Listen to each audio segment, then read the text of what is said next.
नमस्कार दोस्तों, मेरा नाम है राज भारद्वाज। हम अभी क्लास 10 आईसीएसई ज्योग्राफी की चैप्टर क्लाइमेट ऑफ इंडिया कर रहे हैं। हमारा टॉपिक अभी चल रहा है मॉनसून और ये वीडियो पुराने वीडियो के कंटिन्यूएशन में है, जो कि वीडियो नंबर 1 जो कि आपके मेरे चैनल पे दिख रही है। काफ़ी लोगों के पास बुक नहीं भी होगी तो चिंता करने की कोई बात नहीं है, क्योंकि मैंने काफ़ी कॉन्सेंट्रेटेड रूप में पॉइंट्स वाइज करके यहाँ पे उस चैप्टर के नोट्स दे दिए हैं, जो वो टॉपिक के नोट्स दे दिए हैं जो मैं पढ़ा रहा हूँ। तो अगर आपके पास बुक नहीं भी है तो आप ये पीडीएफ डाउनलोड कर सकते हैं मेरे टेलीग्राम ग्रुप पे, या आप वीडियोस के बीच से रनिंग नोट्स भी ले सकते हैं। टेलीग्राम ग्रुप का नाम मैंने डिस्क्रिप्शन में दे दिया है। तो चलिए शुरू करते हैं। लास्ट वीडियो में हमने मॉनसून का पार्ट करा था। इस वीडियो में, जैसे कि मैंने पिछले वीडियो में कहा था कि मैं रिट्रीटिंग मॉनसून कवर करूँगा, तो हम लोग रिट्रीटिंग मॉनसून स्टार्ट करेंगे। तो रिट्रीटिंग मॉनसून के लिए एक एवरेज डेट दिया गया है कि बाई 1st ऑफ सितंबर with the apparent movement of the sun towards the south. Monsoon के समय में सन हमारे नॉर्दर्न हेमिस्फीयर में था और अब ये जा रहा है सदर्न हेमिस्फीयर में। और चूँकि सन हमारे नॉर्दर्न हेमिस्फीयर में था, ट्रॉपिक ऑफ कैंसर पे डायरेक्टली सन रेज हिट कर रहे थे, तो एक्सेसिव हीट की वजह से यहाँ एक लो प्रेशर जोन बन चुका था। लेकिन जैसे जैसे सन हमारा सदर्न हेमिस्फीयर में जाएगा, टेम्परेचर कंडीशंस धीरे धीरे बेहतर होंगे और जो हमारा लो प्रेशर जोन था सेंट्रल इंडिया में, वो वीक होते जाएगा। The low pressure in central India starts weakening, hence it is unable to attract the monsoon winds towards land.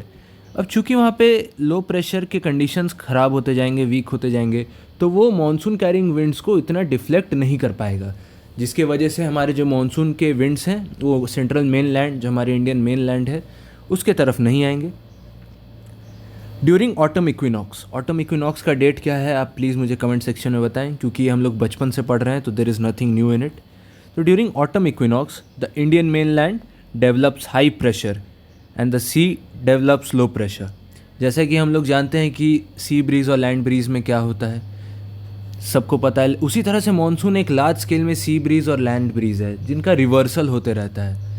तो जैसे ही अब हमारे temperature conditions Indian main land पे बेहतर होंगे और वहाँ हाई प्रेशर बनेगा, उसी तरह से हमारे जो सी बॉडीज़ हैं, हमारे वाटर बॉडीज़ हैं, उन पे एक लो प्रेशर जोन बनेगा, क्योंकि ये सीजनल रिवर्सल ऑफ विंड्स हैं।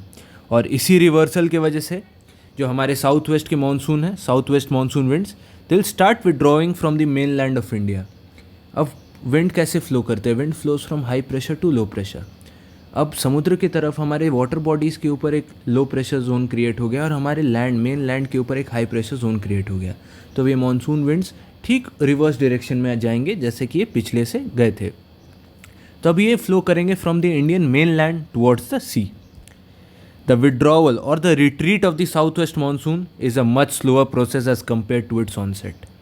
जो हमारा मानसून भारत में एंटर करता है वो एक काफ़ी डायनामिक प्रोसेस होता है, वो काफ़ी स्विफ्टली होता है, डेट्स उसके काफ़ी अच्छे हैं, काफ़ी फास्ट होता है। लेकिन कंपेयर टू दैट जो हमारा रिट्रीट ऑफ द मानसून होता है, मानसून जो पीछे आता है, अपने कदम रिट्रेस करता है, वो काफ़ी स्लो होता है as compare to the onset of monsoon. The onset of monsoon is way quicker than the retreat of the monsoon. The retreating monsoon brings rainfall in the coastal regions of Tamil Nadu. जो हमारे ये retreating monsoon का जो phenomena है, ये Indian main land में बारिश नहीं लाता है। जैसे कि एक पॉइंट मैंने पिछले वीडियो में बताया था कि हमारे जो साउथ वेस्ट मानसून है वो तमिलनाडु के स्टेट में बारिश नहीं लाता है। तो क्या तमिलनाडु में बारिश नहीं होती है? बिल्कुल होती है दोस्तों, और ये बारिश होती है because of the effect of retreating monsoon. That is a very important point. और कहाँ कहाँ होती है बारिश भैया? तमिलनाडु में होती है, ईस्टर्न कोस्ट में कौन कौन से स्टेट आते हैं? बंगाल आता है, उड़ीसा आता है, काफ़ी स्टेट्स आते हैं हमारे, आप मैप सामने खोल के देख सकते हैं। South of Krishna delta. अब आप लोगों के लिए एक असाइनमेंट भी है, tell the trajectory path of the Krishna river in the comment section की कृष्णा रिवर ओरिजिनेट कहाँ पे होती है और ये क्या क्या उसका रेडियल सिमेट्री है, या जो भी सिमेट्री है, क्या उसका ड्रेनेज सिस्टम है, आप लोग इसके बारे में देखिए। अब मैं कमेंट सेक्शन में इसीलिए बोलता हूँ क्योंकि जब तक आप मैप से फेमिलियर नहीं होंगे, बोर्ड्स में दिक्कतें आएंगी आपको, इसलिए मैं कमेंट सेक्शन में पूछने बोलता हूँ, ताकि इस वजह से आप मैप्स में देखें, मैप्स में झांकें और इस वजह से आपके होराइजन थोड़े ब्रॉडन हों। अब हम लोग आते हैं थोड़े इसके टाइम स्केल पे कि कब क्या होता है। एंड ऑफ सितंबर, 1 सितंबर को हमारा रिवर्सल ऑफ विंड शुरू होता है, मॉनसून रिट्रीट करने लगता है। बाय द एंड ऑफ सितंबर पंजाब और यूपी, जो कि काफ़ी हद तक हमारे इंडियन मेन लैंड में आते हैं, वहाँ से भी मानसून के विड्रॉवल स्टार्ट हो जाते हैं। अक्टूबर तक ये सेंट्रल इंडिया और नवंबर तक ये सदर्न इंडिया। ये पूरा इसका प्रोसेस सितंबर से लेकर नवंबर तक चलता है, जबकि हमारा onset of the monsoon an approximate 15 से 20 डेज़ के बीच में चले जाता है। तो आप ये डिफरेंस देख रहे होंगे कि ये टाइम में कितना डिफरेंस आ रहा है दोनों में। आई होप ये क्लियर होगा। आपके कोई भी अगर डाउट्स हैं तो आप प्लीज़ कमेंट सेक्शन में मुझे बताएं। मैं कोशिश करूँगा, मैं बिल्कुल करूँगा कि मैं एक एक डाउट्स को पर्सनली क्लैरिफाई करूँ। हमारे सामने एक मैप है, आप सब मैप को देख सकते हैं, आप जूम कर सकते हैं, फुल स्क्रीन पे आपको बेहतर दिखेगा। ये आप रिट्रीट देख रहे हैं, डेट वाइज रिट्रीट दिया है। फर्स्ट 15 सितंबर को ये दिल्ली पाकिस्तान को हल्का सा टच करते हुए ये आ रही है। हमारा गुजरात के ठीक ऊपर आपको डेट दिख रहा है 1 सितंबर। आप उसके ठीक नीचे दिखेंगे, वो भी गुजरात को टच करते हुए आ रहा है 15 सितंबर। अरेबियन सी बॉम्बे वाले साइड वो पहुँच रहा है 1 अक्टूबर।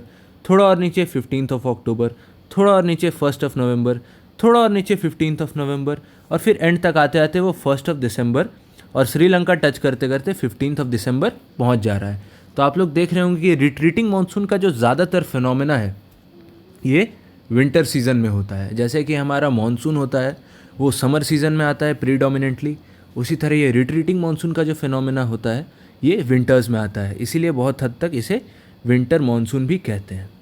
अब आते हैं हम लोग इसके चीफ फीचर्स या कैरेक्टरिस्टिक्स के बारे में पढ़ते हैं। पहला, takes place due to the migration of sun towards the south. अब हमारा अर्थ रिवॉल्यूशन कर रहा है तो सन की पोजीशन तो चेंज होगी, मतलब अर्थ की पोजीशन चेंज होती है विथ रिस्पेक्ट टू द सन। तो अब सन जो है वो प्रीडोमिनेंटली सदर्न सेक्टर में, हमारी सदर्न हेमिस्फीयर में आ गया है। तो जहाँ पे वो ज़्यादा जा रहा है तो उस तरफ समर होगा, जिस तरफ समर होगा उस तरफ लो प्रेशर होगा, और उसी लो प्रेशर की तरफ उसी तरफ उसी तरफ मानसून विंड्स डिफ्लेक्ट होंगे। अब second point, there is a seasonal reversal of winds which reverses the position of the high pressure and low pressure zones. पहले अब नॉर्दर्न हेमिस्फीयर में लो प्रेशर जोन था, अब सीजनल रिवर्सल हुआ विंड्स का, और उसी तरह से अब सदर्न हेमिस्फीयर में लो प्रेशर जोन है, और हाई प्रेशर जोन्स भी इसी तरह से रिवर्स हुए।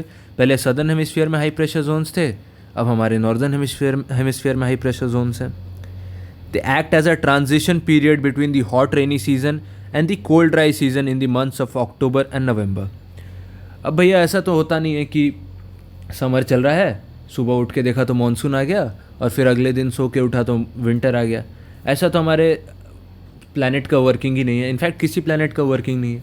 तो जो हमारे सीजन्स है वो स्लोली फेड आउट होते हैं, एक नया सीज़न आता है। ये जो स्लोली फेडिंग आउट का पीरियड होता है इसे ही ट्रांजिशन पीरियड कहते हैं, जो एक मौसम धीरे धीरे मर्ज होते होते दूसरे में मिलता है। इसी तरह से ये जो हमारा रिट्रीटिंग मानसून है ये एक ट्रांजिशन पीरियड है, किसके बीच में? जो हमारा हॉट रेनी सीज़न होता है। इंडिया एक सब ट्रॉपिकल क्लाइमेट कंट्री में आता है, बहुत हद तक ट्रॉपिकल इन्फ्लुएंस भी है, बहुत हद तक मेरीटाइम इन्फ्लुएंस भी है। तो इस पर जो मेन सीज़न होता है काफ़ी ज़्यादा एक हॉट इफेक्ट रहता है इस पूरे कंट्री पे in terms of weather.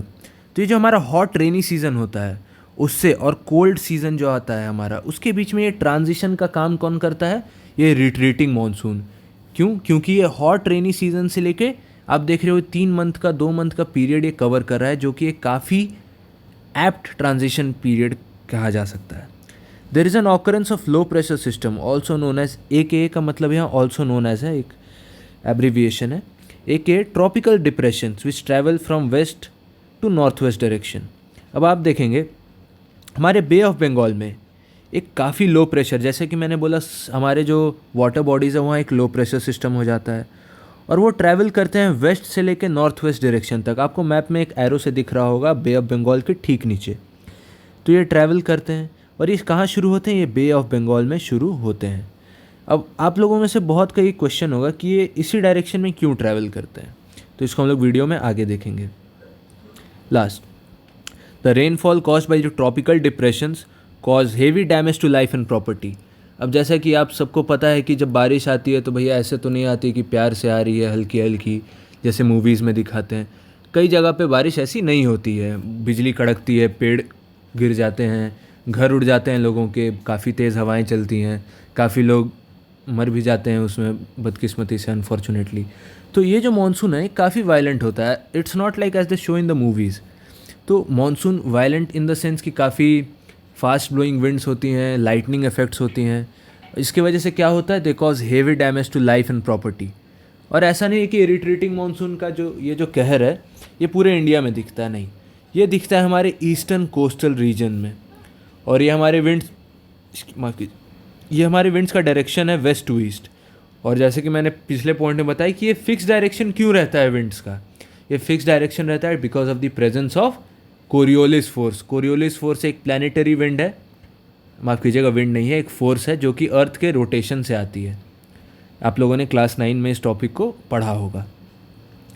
Retreating monsoon brings winter rainfall to the states of Andhra Pradesh and Tamil Nadu. जो रिट्रीटिंग मानसून का जो हमारा फिनोमेना है, ये तमिलनाडु और उसी के साथ साथ आंध्र प्रदेश में, जो कि एक एडजॉइनिंग स्टेट है, काफ़ी बारिश लाते हैं। इन्हें विंटर रेनफॉल भी कहा जाता है। क्यों? क्योंकि ये विंटर सीजन में होते हैं। They occur in the winter season. Cyclones caused by the retreating monsoon, जैसे कि मैंने कहा कि समुद्र के ऊपर एक लो प्रेशर सिस्टम हो जाता है। लो प्रेशर सिस्टम के कवर अप करने के लिए अगल बगल से हाई प्रेशर विंड्स आते हैं, और जो सराउंडिंग लैंड मासेस है, जब वहाँ से हाई प्रेशर विंड्स एक लो प्रेशर पॉइंट के तरफ जाते हैं तो वो एक साइक्लोन को जन्म देते हैं। जैसे कि साइक्लोन आम्फान के बारे में आप लोगों ने सुना होगा, आप लोग उसके बारे में पढ़ भी सकते हैं। साइक्लोन आम्फान कुछ ही साल पहले हुआ था, उसने काफ़ी तबाही मचाई थी, उड़ीसा, बंगाल, बांग्लादेश। तो ये सारे जो साइक्लोन्स और ये जो वेदर कंडीशंस हैं, ये इसी प्रेशर ग्रेडियंट के डिफरेंस की वजह से बनते हैं। तो इसके फीचर्स क्या हैं? स्ट्रॉन्ग सरफेस विंड्स, काफ़ी तेज़ हवाएं आती हैं। अगर आप लोगों को इश्यूज़ है तो मैं साइक्लोन और एंटी साइक्लोन्स पर एक अलग से वीडियो बना दूंगा। अगर आप लोगों को ये वीडियो चाहिए होगा तो आप प्लीज़ कमेंट सेक्शन में बताना। आप लोगों के जो इस सिलेबस से जुड़े कोई भी सवाल हैं, आप प्लीज़ मुझे कमेंट सेक्शन में बताइए, मैं कोशिश करूँगा सबके वीडियोज़ कवर करूँ। तो साइक्लोन्स और एंटी साइक्लोन्स के फिनोमेनन होते हैं। तो रिट्रीटिंग मानसून से साइक्लोन्स आते हैं जिसमें स्ट्रॉन्ग सरफेस विंड से काफ़ी तेज़ 120, 110, 130 किलोमीटर की हवाएं चलती हैं। डेंस क्लाउड्स, काफ़ी घना क्लाउड्स हो जाते हैं। क्लाउड्स के नाम आपको पता ही होंगे, क्यूमुलोनिम्बस, सिरस, काफ़ी तरह के क्लाउड्स होते हैं। तो क्लाउड्स का एक काफ़ी डेंस कवर अप हो जाता है। थंडरिंग होता है, क्योंकि क्लाउड का एक डेंस कवर है तो थंडरिंग होगी। और बहुत ही हेवी रेनफॉल होती है, घर बह जाते हैं, जान का खतरा हो जाता है, फ्लैश फ्लड्स आ जाते हैं, तो काफ़ी इश्यूज़ होते हैं। And there is a daily rain of almost 50 centimetre. 50 centimetre जो है वहाँ डेली रेन होता है। 50 सेंटीमीटर ऐसे सुनने में बड़ा कम लग रहा होगा कि स्केल में, कि भैया ये तो बस मेरे आधे हाथ जितना है। नहीं, when you take it on a ground level की पूरे जगह 50 सेंटीमीटर हुआ है तो ये काफ़ी हैवॉक वाली सिचुएशन है, काफ़ी ज़्यादा बारिश है ये। They originate between 8 degree north to 14 degree north.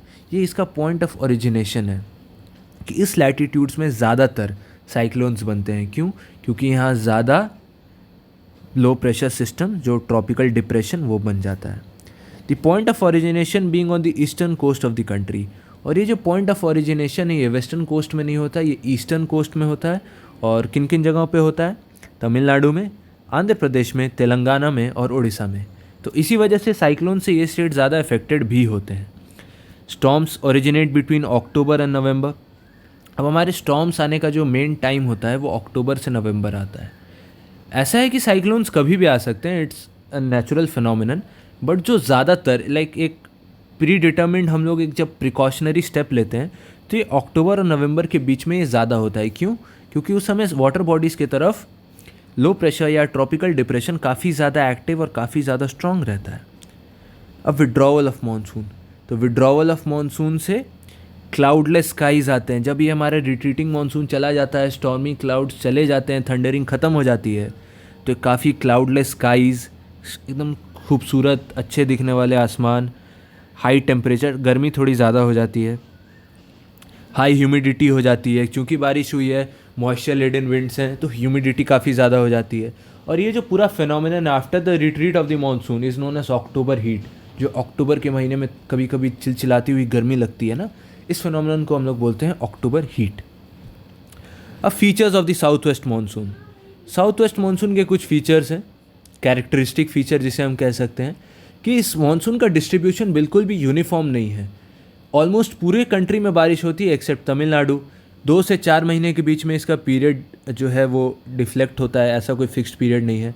और जो रेनफॉल का जो क्वांटिटी है कि भैया कितनी जगह कितना बारिश होगी, ये बिल्कुल ही फिक्स नहीं है, although a lot of it depends upon the topography कि वहाँ पहाड़ कैसे हैं, पैरेलल हैं कि क्रॉस कर रहे हैं, कि एल्टीट्यूड कितना है उनका, इन पे डिपेंड करता है। बट स्टिल जो रेनफॉल का कैपेसिटी है रेन बियरिंग विंड्स की, वो काफ़ी डिफर करती है फ्रॉम प्लेस टू प्लेस। काफ़ी एराटिक नेचर है। एराटिक नेचर का मतलब ये है कि फिक्स्ड नेचर नहीं है। ये किस बात से एविडेंट है कि हमारे देश के कुछ हिस्से बाढ़ में रहते हैं, जबकि कुछ हिस्सों में सूखा आ जाता है, ड्रॉट कंडीशंस आ जाता है। आप ही देख रहे होंगे एक ही लैंड मास, एक ही कंट्री के कुछ हिस्सों में बाढ़ आ जा रहा है, दे आर फेसिंग फ्लड्स। और उसी थोड़े दूर आप जाओगे राजस्थान डेक्कन वाले क्षेत्र में, वहाँ ड्रॉट्स आ गया, सूखा आ गया। तो ये काफ़ी अनरिलायबल बिहेवियर है। और ये जो ड्रॉट क्षेत्र है ना, जिनको हम लोग वाटर प्रोन बोलते हैं, वाटर प्रोन नहीं, ड्रॉट प्रोन बोलते हैं, माफ़ कीजिएगा थोड़े शब्द गलत हो गए। ये नॉर्थ वेस्ट राजस्थान, जहाँ थार डेजर्ट है, और डेक्कन के रेन शैडो एरियाज़ में ज़्यादा होती है। एक सबसे इम्पॉर्टेंट जो बात है इस मानसून के बारे में, वो ये है कि वो काफ़ी ज़्यादा कंट्रोल होती है ओरोग्राफी द्वारा। ओरोग्राफी यानी कि जो हमारे फिज़िकल कंडीशंस है कि भैया पहाड़ कहाँ है, लेक कहाँ है, रिवर्स कहाँ है, तो ये हमारा रेनफॉल इस पर काफ़ी ज़्यादा डिपेंडेंट है। और जो हमारा हिमालयज़ है, जो हमारे नॉर्थ में है हिमालयज़ और वेस्टर्न घाट्स, बॉम्बे वाला क्षेत्र, बॉम्बे वाला कोस्ट, इस पर काफ़ी ज़्यादा डिपेंडेंट हमारी मानसून। और उसी तरह से अरावलीज़ और इन सब पे वो बिल्कुल भी डिपेंडेंट नहीं है, क्योंकि हिमालयाज़ और वेस्टर्न घाट्स में इतना हाइट है, इतना ऑल्टीट्यूड है कि वो रेन बियरिंग विंड्स को इंटरसेप्ट कर पाते हैं। लेकिन जो हमारे अरावलीज़ है वो रेन बियरिंग विंड्स के पैरेलल चलते हैं। तो 2-3 माउंटेन रेंजेस का हमने बात किया, 2 बहुत ज़्यादा इफेक्ट कर रहे हैं मानसून को और एक बिल्कुल भी इफेक्ट नहीं कर रहा है। तो इसमें हिमालयाज़ का भी काफ़ी ज़्यादा रोल है। अगर हिमालयाज़ और वेस्टर्न घाट नहीं होते तो इंडिया एक काफ़ी बड़ा डेजर्ट हो सकता था, क्योंकि बीच में इंटरसेप्ट करने वाले ज़्यादा पहाड़ इंडिया के पास नहीं है। They are not many mountain ranges that have the capacity to intercept. और हिमालयाज़ का मतलब माउंट एवरेस्ट बिल्कुल भी नहीं है। Mount Everest is a part of the Himalayan range. काफ़ी बड़ा हिमालयाज़ है, बहुत ऊपर से आता है, और सिक्किम, गैंगटॉक, इवन उसका एक एक्सटेंशन राजमहल हिल्स झारखंड तक भी आता है। तो झारखंड को टच करता है, झारखंड में आता नहीं है। मतलब आप नोटिस करेंगे काफ़ी बड़ा माउंटेन रेंज है हिमालयाज़, क्योंकि बहुत लोगों के दिमाग में एक कंसेप्शन है कि हिमालयाज़ मतलब माउंट एवरेस्ट। नहीं, हिमालयाज़ एक बहुत बड़ा माउंटेन रेंज है जो कि हमारे इंडिया के नॉर्थ से लेकर नॉर्थ ईस्ट तक काफ़ी ज़्यादा एक नेचुरल बाउंड्री, एक नेचुरल डिफेंस इंडिया को देता है। Due to the variations of heat and moisture during the months of October and November, tropical depressions बन जाते हैं at the head of the Bay of Bengal. और ये जो है हमारे साउथ इंडिया और स्पेशली ईस्टर्न कोस्ट पे काफ़ी ज़्यादा हमें देखने को मिलते हैं। ईस्टर्न कोस्ट में कौन कौन से जगह आते हैं, कहाँ कहाँ मिलते हैं, मैंने पिछले स्लाइड में दिखाया। आप वीडियो को, अगर आपने ध्यान नहीं दिया तो आप वीडियो को पीछे करके एक बार देख सकते हैं।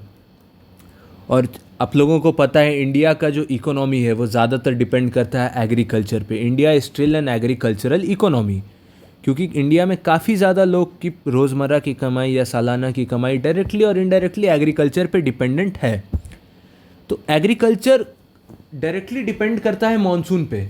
तो अगर मॉनसून का नेचर फिक्स नहीं हो या मॉनसून इरेटिक हो, तो उससे जो हमारा एग्रीकल्चर है वो काफ़ी प्रोन हो जाता है। कहीं पे लोग काफ़ी ज़्यादा अच्छे फसल की उम्मीद कर रहे होते हैं, लेकिन वो फसल नहीं हो पाती है, तो उससे लोगों को दिक्कत होती है। कहीं लोग कम पानी की उम्मीद कर रहे होते हैं तो वहाँ ज़्यादा पानी हो जाता है, तो उससे लोगों को दिक्कत होती है। तो ये जो हमारा मानसून का जो एरेटिक नेचर है, इससे हमारे एग्रीकल्चरल इकोनॉमी को काफ़ी ज़्यादा दिक्कत होती है।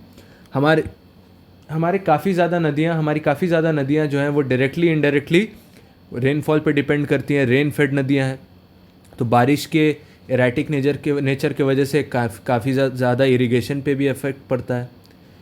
तो ये जो वेरिएबिलिटी है रेनफॉल में टाइम और स्पेस को लेके, वो एग्रीकल्चरल प्रोडक्शन के साथ हैवॉक मना लेती है। और इंडियन फार्मर का जो लाइफ है वो भी इसी मानसून पे ही डिपेंड करता है। तो खैर, monsoon is a very important part, whether it be the retreating monsoon और whether it be the direct monsoon. जो हमारा साउथ वेस्ट मानसून आता है, दोनों का एक काफ़ी क्रूशियल रोल है हमारे देश के इकोनॉमी में, हमारे देश के रनिंग में। तो रिट्रीटिंग मानसून का पार्ट हमने ख़त्म कर लिया यहाँ पे। अगले वीडियो में हम कोल्ड सीज़न के बारे में करेंगे, और मैं कोशिश करूँगा कि अगले वीडियो या उसके बाद वाले वीडियो में मैं इस चैप्टर को ख़त्म करा दूँ। देखिए दोस्तों, मैं काफ़ी छोटे छोटे वीडियोस बना रहा हूँ ताकि आपको एक कंसेप्चुअल क्लैरिटी रहे। कंसेप्चुअल क्लैरिटी इसीलिए ज़रूरी है क्योंकि बोर्ड्स आपके आ रहे हैं क्लास 10th के। और बोर्ड्स में अगर जब तक आपको कंसेप्चुअल क्लैरिटी नहीं होगा, बस ऊपर ऊपर से पढ़ के आप एक अच्छा स्कोर नहीं ला सकते हैं। तो मैं बिल्कुल चाहता हूँ कि आप लोग एक अच्छा स्कोर लाएं, इसीलिए मैं काफ़ी बाइफरकेट करके छोटी छोटी वीडियोस बना रहा हूँ। और मेरा एक्सेंट भी आप लोगों को शायद थोड़ा फ्रेंडली लग रहा हो। तो मैं चाहता हूँ कि आप लोग इस वीडियोस को पढ़िए, वीडियो से देखिए, नोट्स बनाइए। अगर आपको नोट्स चाहिए तो मेरे टेलीग्राम लिंक का मैं नाम दे रहा हूँ डिस्क्रिप्शन में, आप वहाँ जाके पीडीएफ डाउनलोड कर सकते हैं। और आपको किन किन चीज़ों की वीडियोस चाहिए, किन किन सब्जेक्ट्स की वीडियो चाहिए, आप प्लीज़ मुझे बताएं। I definitely work on it, और मैं कोशिश करूँगा मैं जल्द से जल्द आप लोगों तक ये सारी वीडियोज़ ले आ सकूँ। अगर आपको वीडियोज़ अच्छी लगी तो आप प्लीज़ लाइक, कमेंट और शेयर ज़रूर करिए, और चैनल को सब्सक्राइब करिए। ये थोड़ा मोटिवेशन टाइप का हो जाता है, क्योंकि मैं भी खुद एक स्टूडेंट हूँ और मैं ये करता हूँ ताकि लोग लॉकडाउन में पढ़ सकें। तो I hope you all like it, and see you soon अगले वीडियो में। Till then, thank you.